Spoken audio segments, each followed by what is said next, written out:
Hey there, YouTube, Bed Bath & Bongs. Thank you so much for joining me. So, we're going to talk a little bit more about the stimulus bill. I do think it's a great thing that it passed because a lot of people are hurting out there, and this money will help a lot. And it's a lot more than just the direct payments that are going to everybody. It's also going to help, hopefully, with getting this COVID crisis under control. We can only hope, anyway. It all really depends on how inept the Biden administration is and how willing they are to actually help people. So we'll see.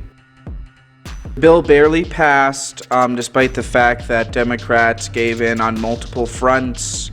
They didn't include the minimum wage increase to $15, despite the fact that it would help a lot of people in this country and help uplift the middle class. They also stripped the bill of as much payout for everyone because of the income caps and such they put into the bill for the money. I mean, granted, they're pretty high income caps. I believe it's $80,000 for individuals and $160,000 for heads of households, couples, that sort of thing. But it's just a tactic the right wing has used on and off over the years, where once you make something for a certain income class towards the bottom, it's no longer a right. You don't have a right to health care. You don't have a right to housing. It's welfare. You'll get the crumbs that we give you. Same reason neoliberals would rather do Obamacare than Medicare for all. If you're able to scrape by with the minimal health care that they'll afford you, then you don't need a right to affordable, efficient, quality health care. It's just smoke and magic mirrors. And then, of course, I am going to note these 8 Democrats that voted against the minimum wage amendment. They are dinos. We don't need nor want them in the Democratic Party. They are corporate shills, and they should be get rid of immediately. And that's including our very own Arizona, Kristen Sinema.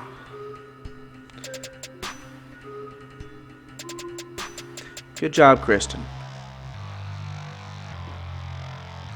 Sinema also brought a cake to the Senate, inspired some to compare her to Marie Antoinette, the last queen of France before the French Revolution, who was, as the story goes, reviled for obliviously saying, "Let them eat cake," in reference to her starving subjects.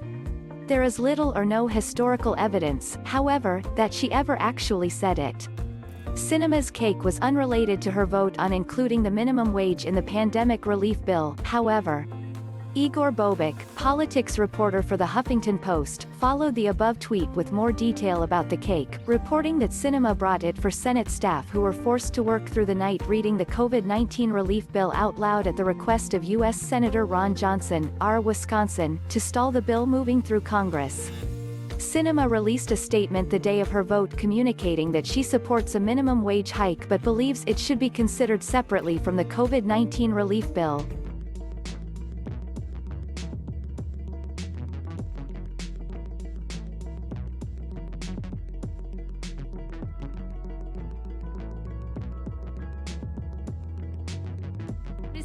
Miss Sinema. No.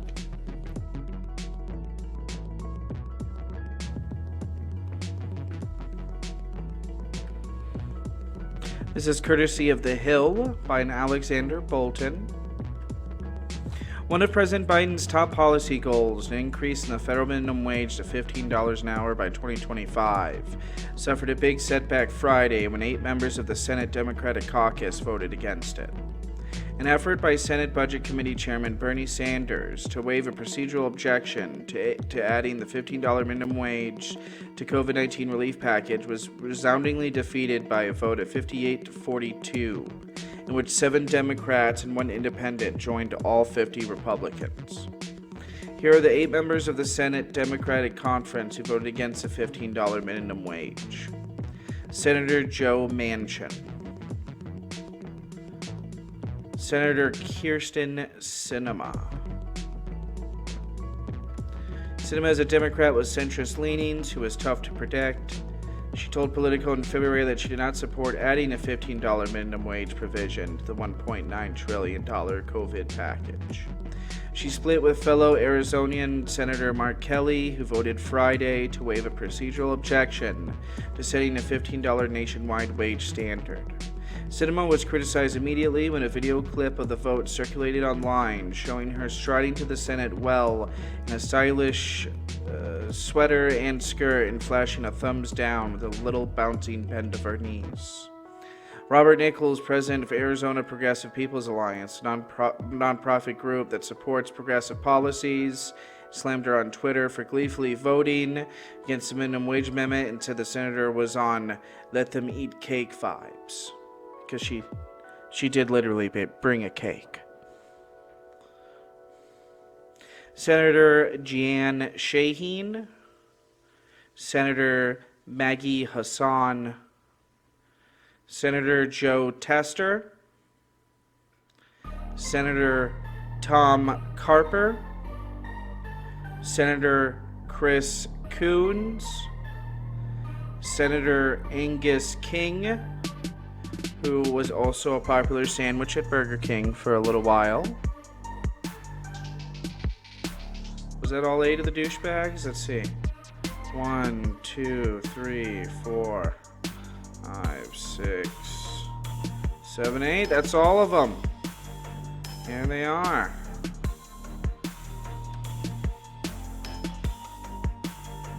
We want these dinos the fuck out. Go join the Republican Party. Because that's what you are. And then Bernie, of course, as budget chairman, is trying his best to push the policies as far left as possible. He tried really hard to force the vote on the $15 minimum wage, which he did get a vote on including it in the bill. He lost, unfortunately enough, but he has proposed a wealth tax. He does want one version or another of Medicare for all. And it's just sad because you see how hard he's working, and he could have been getting a lot more done as president of the United States.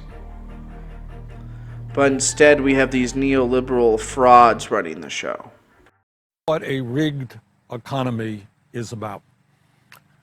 During the last 4 to 5 months during the pandemic, over 30 million Americans have lost their jobs. Many of them are struggling to put food on their table. They're worried about evictions. They're worried about being able to pay for health care. That's the reality for working families all across this country. But during this pandemic, there is another reality, and that is that the top 467 billionaires in this country, a handful of people, a few hundred people, have seen their wealth increase by over $700 billion. I'm talking about Jeff Bezos. I'm talking about Mark Zuckerberg. I'm talking about people who are already phenomenally rich during this pandemic becoming much richer. So what I have done is to bring forth a pandemic wealth tax.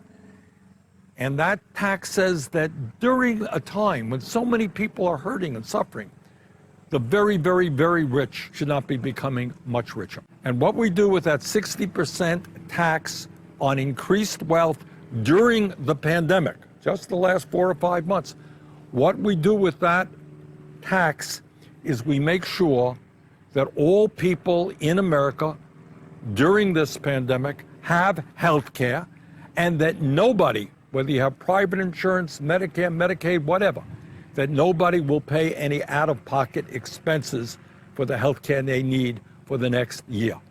So we tell a handful of billionaires who become phenomenally richer, yeah, you're going to have to pay more in taxes so that everybody in America will be able to go to a doctor when they need, without any out-of-pocket expenses. I hope you will support that legislation. Thank you very much. This is courtesy of Greg LaChurcy with CNBC. Elizabeth Warren and Bernie Sanders propose a 3% wealth tax on billionaires. Senator Elizabeth Warren and Senator Bernie Sanders, as well as other Democrats on Monday, proposed a 2% annual tax on wealth over $50 billion, rising to 3% for wealth over $1 billion. The Ultra Millionaire Tax Act would aim to close the U.S. wealth gap, which has grown wider during the COVID pandemic. A slew of Democrats on Capitol Hill, including progressives Senator Elizabeth Warren, Senator Bernie Sanders, on Monday, proposed a 3% total annual tax on wealth exceeding $1 billion. They also called for a lesser 2% annual wealth tax on the net worth of households and trusts ranging from $50 million to $1 billion. The Ultra Millionaire Tax Act aims at reining in a widening U.S. wealth gap, which has been exacerbated by the COVID pandemic. The ultra-rich and powerful have rigged the rules in their favor, so matched at the top 0.1% pay a lower effective tax rate than the bottom 99%. And billionaire wealth is 40% higher than before the COVID crisis began, Warren said Monday in a statement. About 100,000 Americans, or fewer than 1 in 1,000 families, will be subject to a wealth tax in 2023, according to Emmanuel Saez and Gabrielle Zucman, economists at the University of California, Berkeley. The policy would raise at least $3 trillion over a decade, they found. Warren called the tax revenues to be invested in child care and early education, K-12 education, and infrastructure. Aside from Warren and Sanders, other co-sponsors of the legislation include Senators Sheldon Whitehouse, Jeff Merkley, Kirsten Gillibrand, Brian Schatz, Edward Markey, Mazie Hirono, Pramila Jayapal, Brendan Boyle, and Brendan Boyle. The bill also faces significant obstacles in the Senate, where Democrats hold the slimmest of majorities. A 2020 Tax Foundation analysis of separate Warren and Sanders wealth tax proposals during the presidential runs found they would reduce U.S. economic output by 0.3% and 0.43%, respectively, over the long term. A wealth tax would face administrative and compliance challenges, such as difficulty valuing assets and likely tax evasion schemes, according to the Tax Foundation. The Ultra Millionaire Tax Act would attempt to address some of these issues. Legislation would invest $100 billion into IRS systems and personnel, ensure a 30% audit rate for the super wealthy, and impose a 40% exit tax on wealthy Americans who seek to renounce their citizenship to avoid a wealth tax. That is fucking amazing. Yes! That is exactly the kind of thing that we need to support. Go Bernie. We'll get a little high.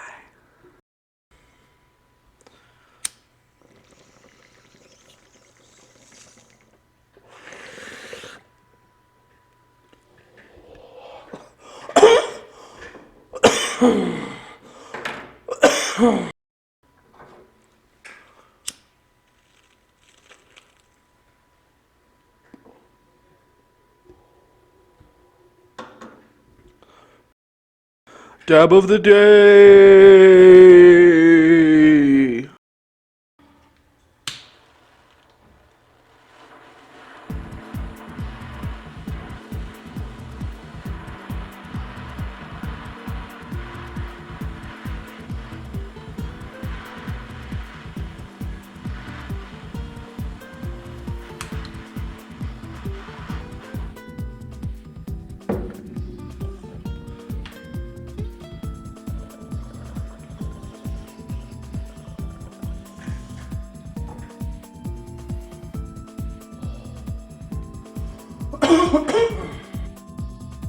So yes, obviously there should be a ultra millionaire,